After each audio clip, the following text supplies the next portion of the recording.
Well, welcome everyone to the ISSB Consultation on Agenda Priorities webcast. My name is Michael Jancy. I am an ISSB board member, and I'm delighted to be joined by my ISSB technical staff colleague, Francesca Recanati, and we're here to provide you with an overview of the ISSB Consultation on Agenda Priorities.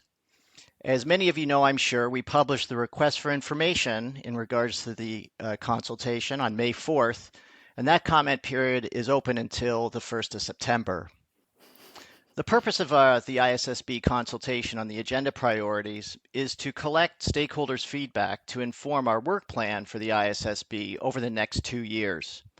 Through this consultation, we aim to research topics and, of course, if appropriate, issue standards that will ensure that entities meet the information needs of investors on sustainability topics beyond climate. As we determine our next areas of research and standard setting, our primary focus will continue to be issuing standards that require entities to provide high quality and relevant information that's necessary to inform investment decision making, and to also support companies to communicate effectively with their investors. As we look at the FRI, it's also a time for us to reflect at the ISSB on our mission, which is to address climate first, but not climate only. As I mentioned earlier, this consultation period is going to inform our work plan for the next 2 years following the consultation. 2 years is a little bit shorter than is typically considered in agenda consultation for financial accounting standard setting. For example, our sister board, the International Accounting Standards Board, commonly sets out a 5-year work plan.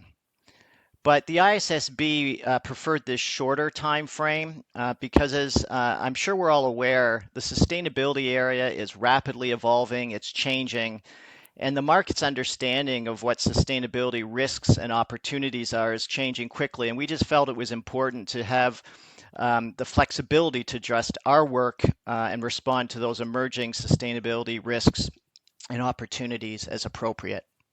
So that's a little bit of an overview, and now I'm delighted to turn it over to Francesca, who's going to take us in some more detail into the RFI and the agenda consultation itself.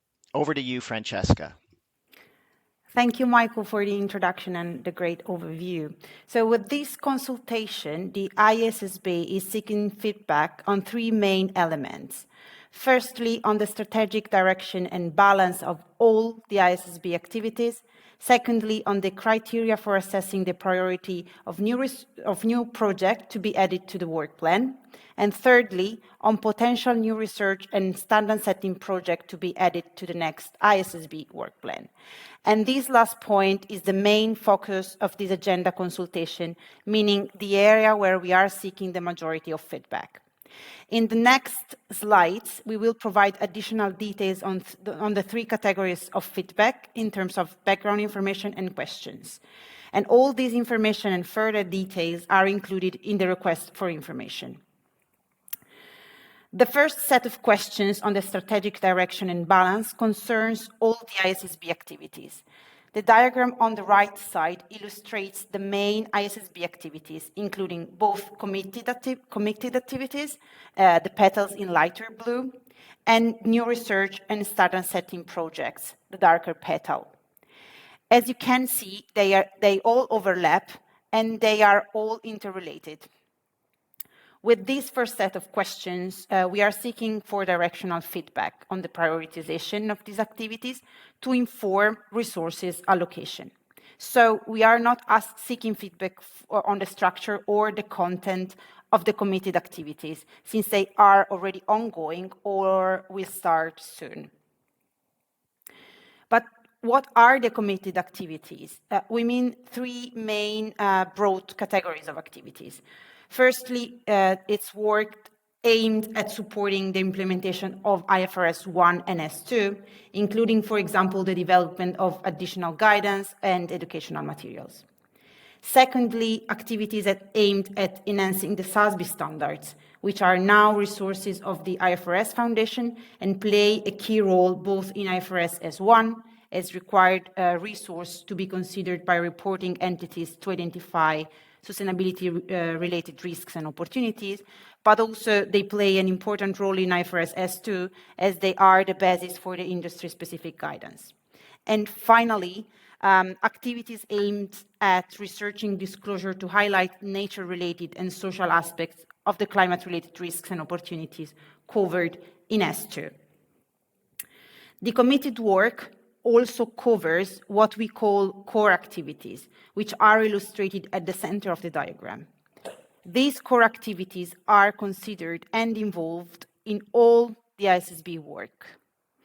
These core activities concern the connectivity with the sister board IASB, the interoperability with other sustainability standard setters, both jurisdictional and voluntary ones, and last but not least, engaging with stakeholders. And this is all the background information about the first set of questions on strategic direction and balance of the ISSB activities, for which we are seeking for directional feedback on prioritization.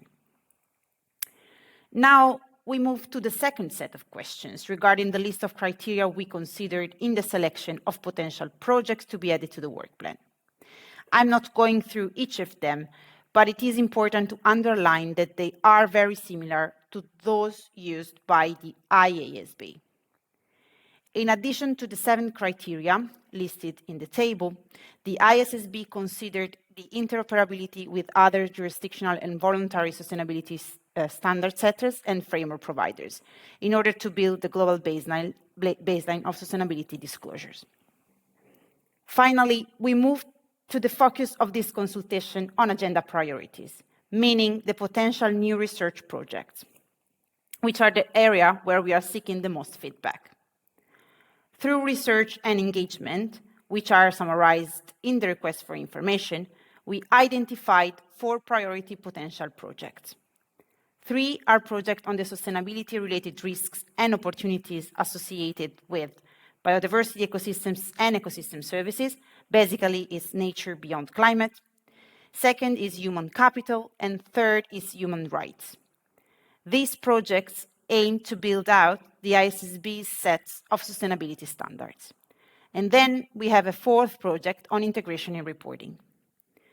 The request for information describes each potential project, including a description of the broad topic, an explanation of why it is important for the ISSB and its stakeholders, and a description of the potential ISSB project, including potential objectives and a list of materials to be considered in the research. In the following slides, we will provide few additional details on each of the potential projects. On biodiversity, ecosystems, and ecosystem services, we recognize the importance of considering and disclosing nature-related risks and opportunities to investors. Additionally, we provide a list of potential subtopics such as water, land use, pollution, etc. The same is true for human capital and human rights.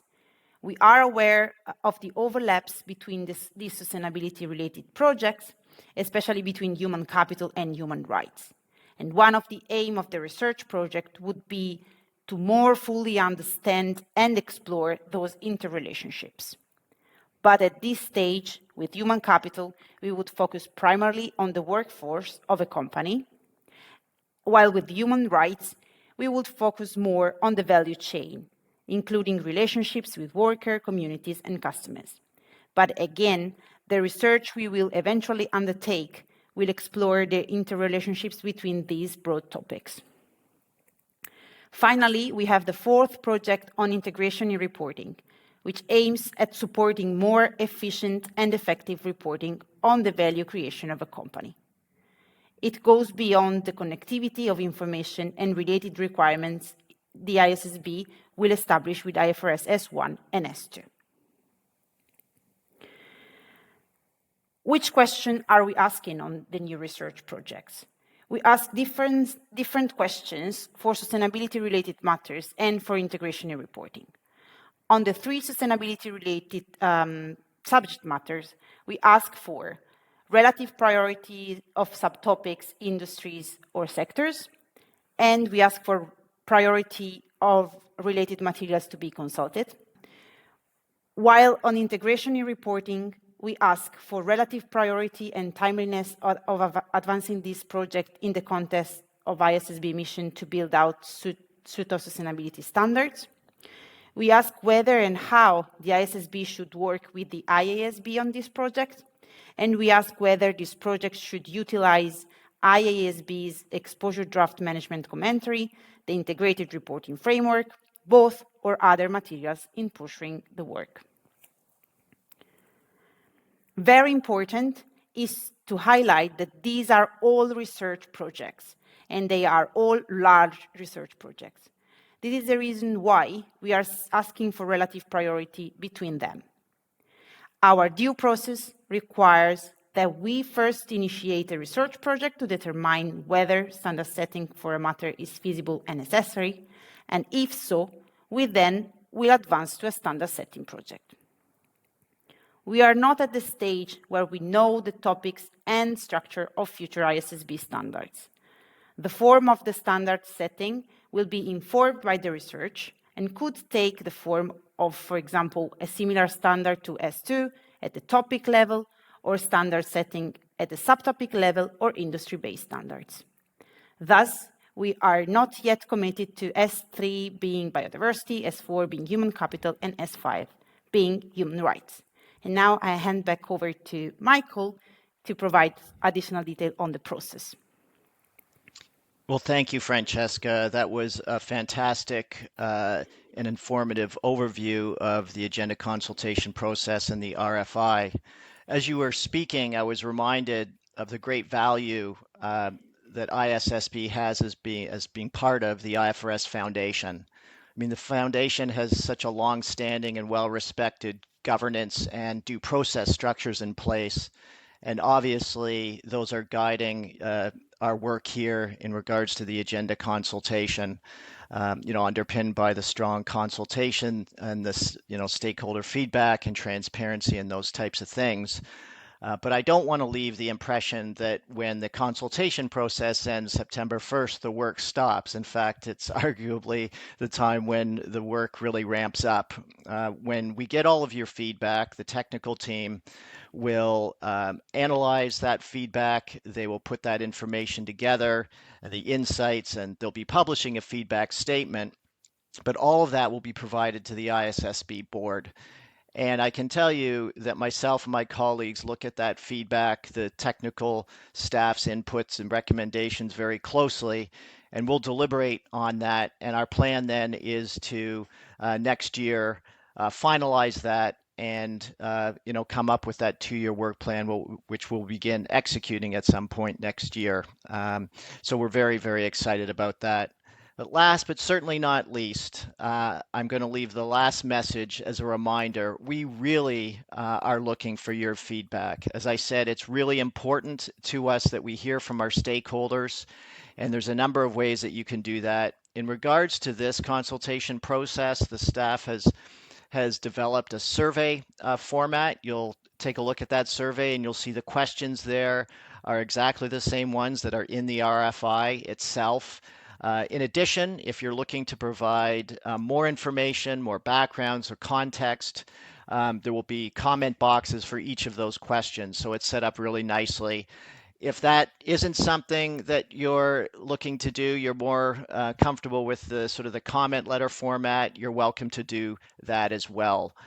You can find the survey and RFI on our website. There's a page dedicated to this consultation. But I'll just end by saying, on behalf of Francesca, myself, and all of our colleagues at the ISSB and the IFRS Foundation, we look forward to your comments and thank you for your continued support. And bye for now.